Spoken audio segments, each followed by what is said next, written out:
Hello and welcome to HYCU's webinar on how to make DR to the cloud not a disaster. I'm Jim Freely from HYCU. In this session, we'll discuss the changes you need to make to your disaster recovery strategy and technology to prepare your hybrid or multi-cloud environment for catastrophe. Our speaker today is Dave Byers, Senior Field Technologist at HYCU. He brings a wealth of knowledge and experience around disaster recovery and ransomware recovery, so we're excited to have him speaking today.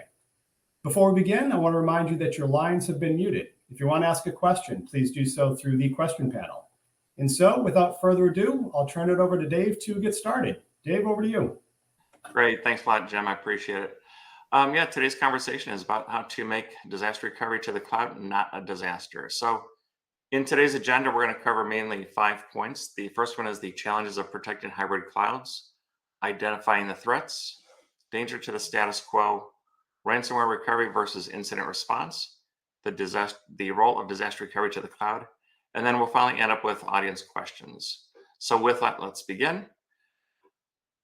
And so really the challenge of the protected hybrid clouds is really securing a single cloud environment. It can be challenging, but it's even more difficult when dealing with a hybrid cloud environment. Hybrid cloud environments have more moving parts and complexities. So enterprises must build a strategic strategy that works for a blend of on-prem and cloud systems. When building systems and securing the cloud, organizations encounter numerous challenges, such as dealing with different components and various hybrid frameworks. Hybrid clouds are particularly difficult to secure for several reasons. There are multiple components. Typically, hybrid cloud components consist of public cloud as well as on-premise. Combining both of these to make it look like one environment sounds as easy, but some of those components run on different infrastructure and may be managed by different tool sets. The next one is the complexity. Due to complexities in the environment, it can become harder to detect security threats as they occur. If a threat does occur, where did the attack initially take place? Was it on-premise, or was it in the cloud, or were they both infiltrated? The next one is physical security responsibilities. Public cloud vendors will assume that physical access to the infrastructure. However, the hybrid cloud solution, the organization must be responsible for securing their own physical infrastructure. Varying hybrid frameworks, that's the last one. Dependent on the cloud vendor, organizations can opt for using native frameworks to the cloud provider, or opt to use a generic control plane like Kubernetes, or build their own customized control plane. Challenge here is that it makes it difficult to create a standard set of security best practices that apply to every type of hybrid environment. Now let's take a look at how organizations could identify cyber threats.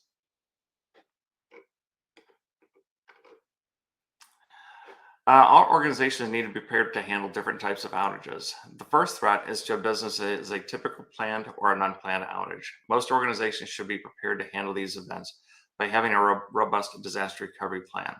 These plans need to be tested on a frequent basis. The second one is cyber threats. These attacks, unfortunately, are seen more and more on a daily basis. Like disaster recovery plans, organizations need to plan for the worst and then also have robust documentation that helps them deal with these cyber threats. So they are 2 different ways of looking at how you should be protecting your system and looking for things that might cause an outage. So now let's take a look at ransomware by the numbers. So 8 represents the percentage of organizations who pay a ransom and receive all their data back. 11, in 2011, it was reported that every 11 seconds there's a successful ransomware attack. 22, this is the average number of days of downtime due to ransomware events. Even for ransom is paid, the organization still needs to be diligent in making sure they cannot be attacked again. Now, I heard of stories where organizations were attacked. They paid the ransom, but they did not do post-mortem. They did not look at what the attack had occurred, when it occurred, and so on. Unfortunately, they were attacked again by the same methods. They actually had to pay the ransom back a second time. 7.5 is billions of dollars. That is the total cost to the businesses of ransomware attacks back in 2019. Organizations that are needed to take serious steps in developing plans to deal with cyber threats look to the National Institute of Standards and Technology. This is also referred to as NIST. So now I'm only touching on this lightly because I can actually have another webinar that only talks about the NIST cybersecurity framework. So at a high level, the cybersecurity framework organizes the basic cybersecurity activities. These functions are identify, protect, detect, respond, and recover. They aid an organization expressing its management, enabling the risk management decisions, addressing threats, improving by learning from previous activities. The functions also align to existing methodologies for incident management and help show the impact of investments in cybersecurity. For example, investments an organization makes in planning and exercises. They support timely response and recovery actions, resulting in reduced impact to the delivery service. So the first one, identify, really identifies the organization's understanding to manage cybersecurity risk to systems, people, assets, data, and capabilities. Second one is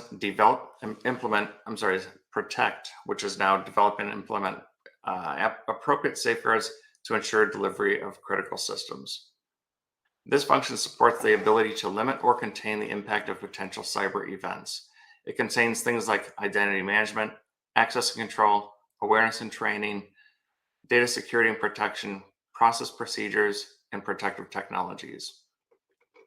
Detect, that is develop and implement appropriate activities to identify the occurrences of a cyber threat. Respond, develop and implement appropriate activities to take action regarding undetected cyber events. This function supports the ability to contain the impact of a potential cyber event. It can include incident response plans, analysis, pre and post, mitigation, improvements to the process and communications. And the last one is recover. Develop and implement appropriate activities to maintain plans for resilience and to restore any capabilities or services that were impaired due to a cyber event. This function supports timely recovery to normal operations to reduce the impact from a cyber threat. It also contains response planning, testing, improvements, and process and communication.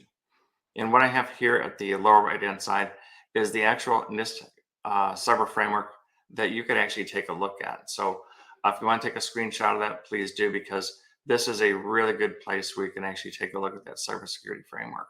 It also talks about incident response plans, which we'll talk about a little bit later. So the danger of the status quo. Many CEOs and CTOs are under the impression that because they have backups, that they can easily recover from a cyber threat. Unfortunately, the reality is quite different when they're asked specifically about their current disaster recovery and incident response plans.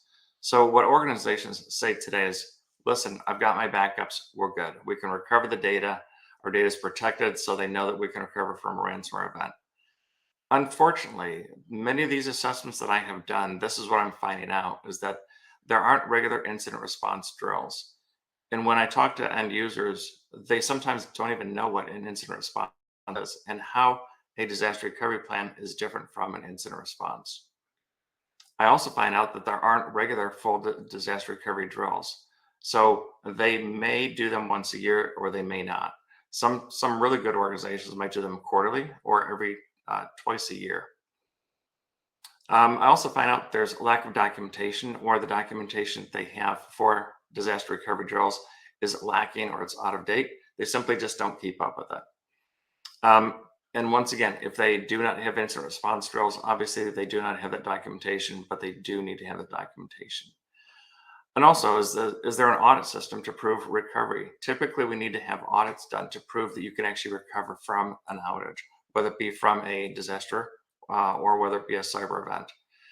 And then also the validation of recovery. To me, that means that if I have a SQL server and I also have an application, that application requires that SQL server to be up and running. When I talk to end users about validation, they assume just because I can recover that VM, I power it on and I can ping it, that it's good to go. That's not necessarily true. We need to prove out that the applications can also communicate and actively use that, say, SQL Server's database to actually function. So that validation, a lot of people have misunderstood what validation is. And really, it's proving the recovery of the systems completely, and not just because the VM is, can be seen on the network and it's pingable. So you can't rely on DR for ransomware. Now, I personally have worked for a company that thought they were well protected. Unfortunately, the attacker had gained access to these environments, and they were actually on that system for 6 months before the attack actually began. The first thing that they attacked was the backup application and storage targets, and finally production servers and their data. In this case, they were actually forced to pay that ransom because they were under the impression that because they had backups, they were good, and they were not. So disaster recovery plans and incident response plans are different. If you think about traditional backups and traditional disaster recovery, they are meant to recover servers, applications, directories, individual files, and typically the restoration is coming from the last known replica, snapshot, or backup. A planned disaster recovery restoration would typically restore to a known valid restore point, either from replicated data, snapshot, or a backup. So on the other hand, with a cyber threat, organizations may not have access to the most recent replicas, snapshots, or backups because they're either encrypted, they're deleted, or they might be modified. And also there might be presence of malware that exists on the system they had put on. So forensics needs to identify the date, time of the attack, and begin the restoration from that point prior to the attack. And as a best practice from that date, it has to be protected in offsite and mutable storage. That's why there's a difference between disaster recovery and incident response. We need to make sure that that data is valid from a specific point in time prior to that attack, so to be able to recover that data. So recognizing a ransomware attack. So there are many different ways that attacks can begin. A lot of people think that it's just because I clicked on a link. That might be one of those things, but attackers are more proactive in how they actually attack environments. So the first one would be an inexplicable slowdown of workstations or network activities. And that's what we're trying to look for. So ransomware starts its journey by scanning networks for file storage locations, your backup locations. It also includes your primary storage as well as my target locations. This can be a local primary storage and backup storage targets as well as in the cloud. This potentially can slow down the network traffic compared to a baseline. Something else that we're seeing is that a suspicious change to files, file names, or locations. So the sudden appearance of changes to files or entire files or folders in that organization that might be changed. Files may be changed to not have an extension or an unusual extension that's not recognizable. They may test the waters with small changes at first, just by doing small tests to see if they can actually penetrate those networks. Suspicious files and folders changes also need to be tracked and reported immediately. The third one, unauthorized or previously undetected extraction of data. So prior to the attack, bad actors will test the waters to make sure that they can actually go undetected easily. And this can be a random set of small file deletions. And if they can actually do the small file deletions without being recognized, then the attack proceeds even further.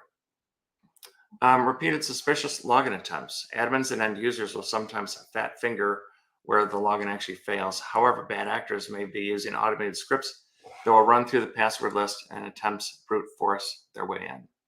Multiple failed login attempts is a sign something's not quite right.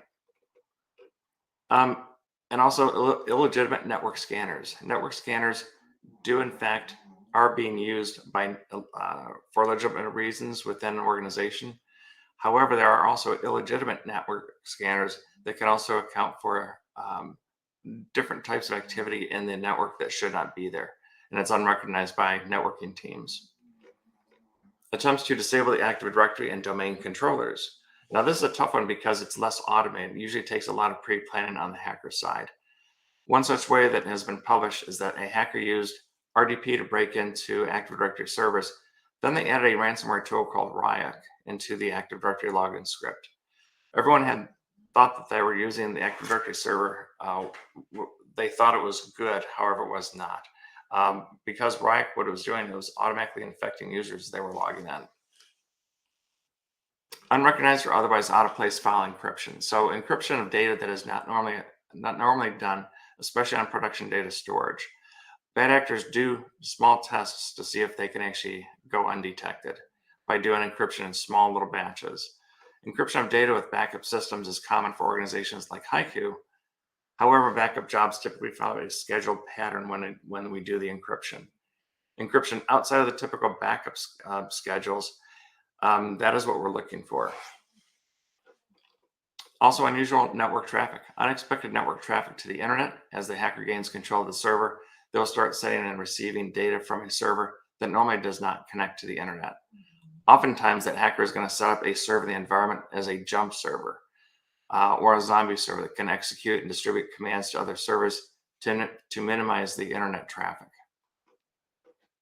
The last one is attempts to disable backup systems or disable security software. It's not listed in these 8, but I want to make sure we put this one in here too. So we're not just looking at production application servers, but we want to focus on watching closely any strange activity, especially on the backup server or locally in the cloud, any security software, antivirus. This is where the attacks will focus first to make sure that the recovery is impossible and they can remain undetected.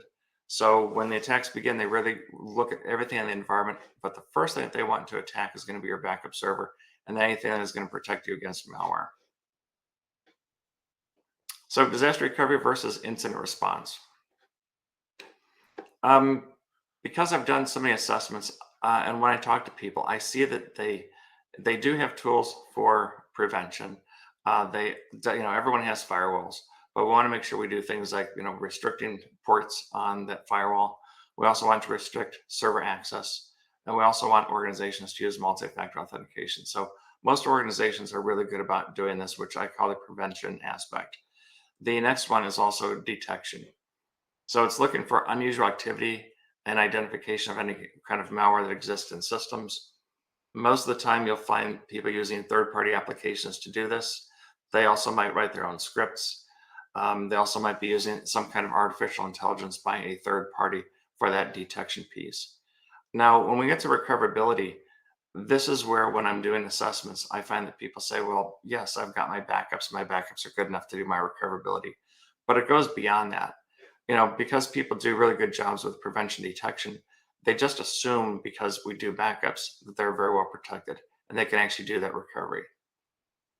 However, I want to point out there is a difference between disaster recovery and also incident response.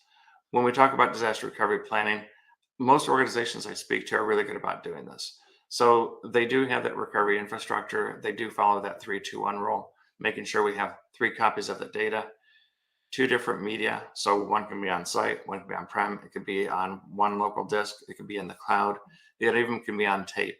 And then that one is always making sure that I have 1 copy, which is always off-site.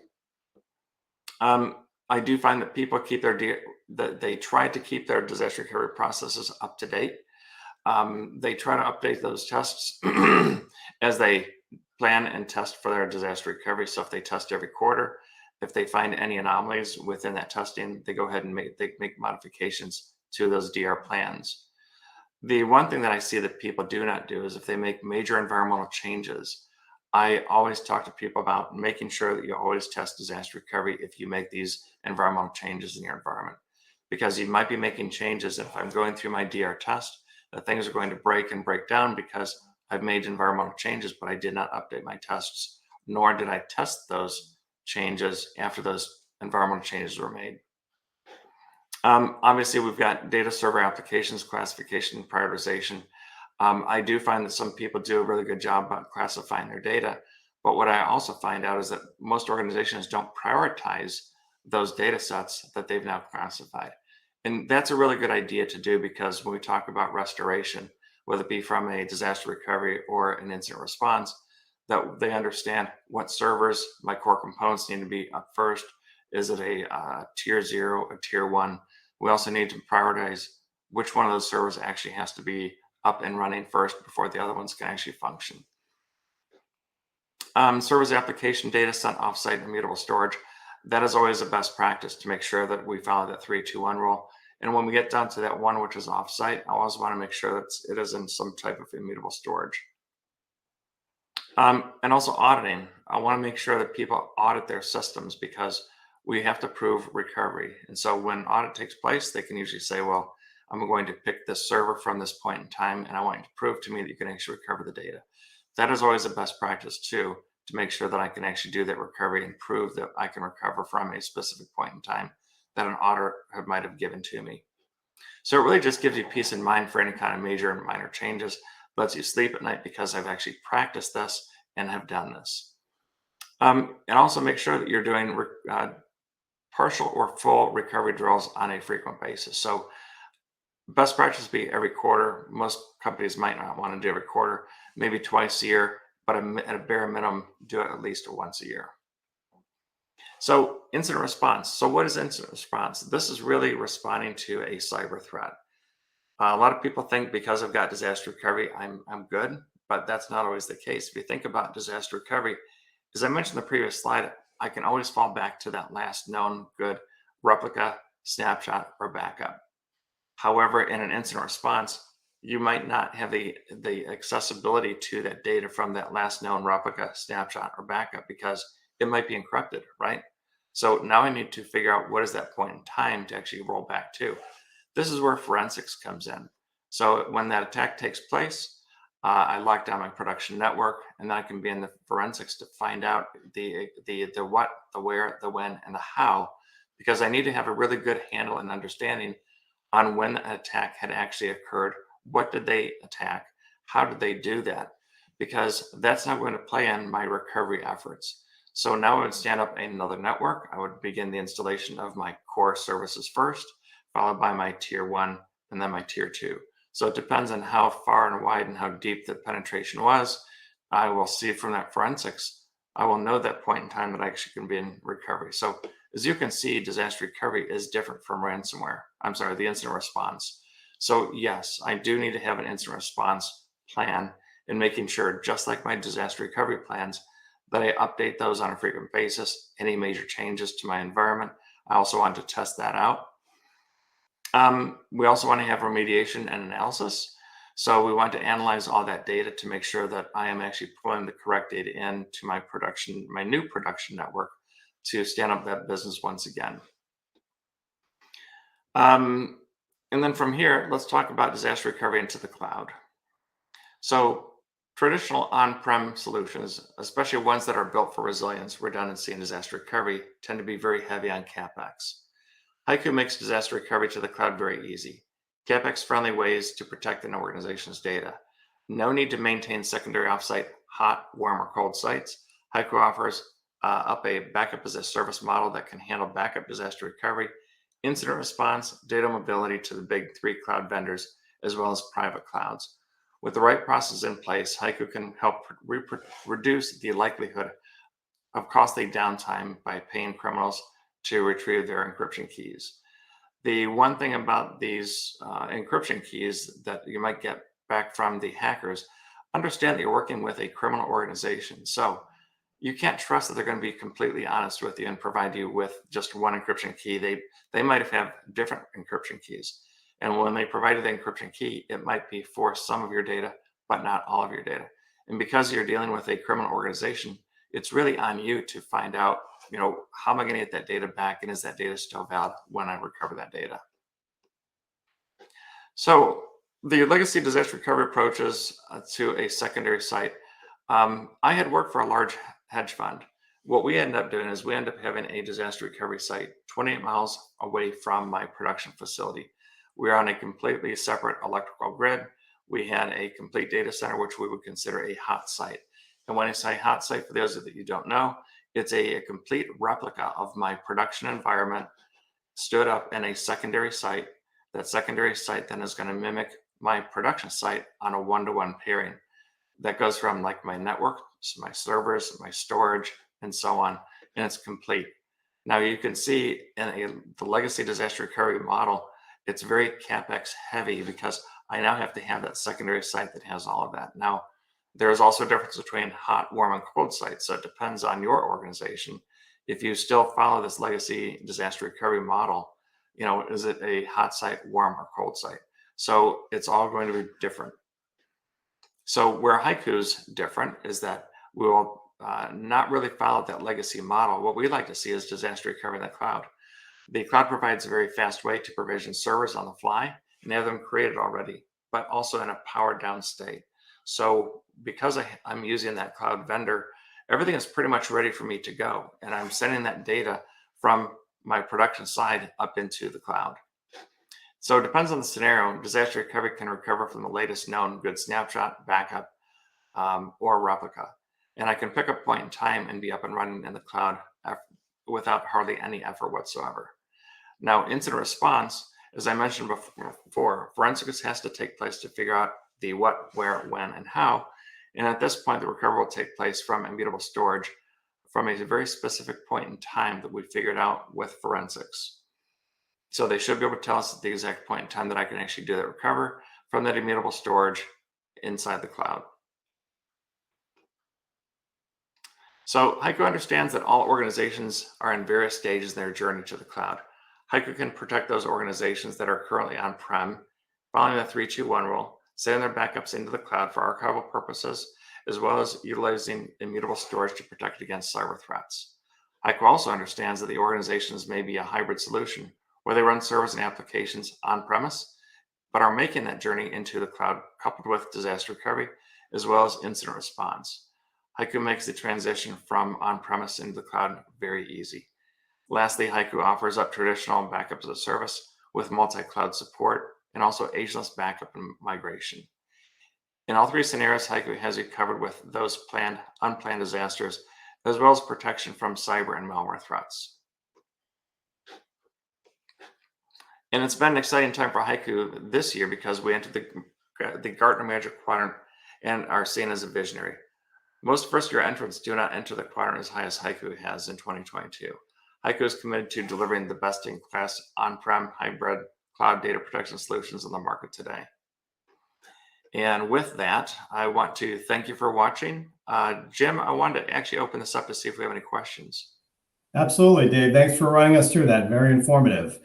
So we have had some questions come in. If folks have others, please use the question panel. But with that, let's get to the first question.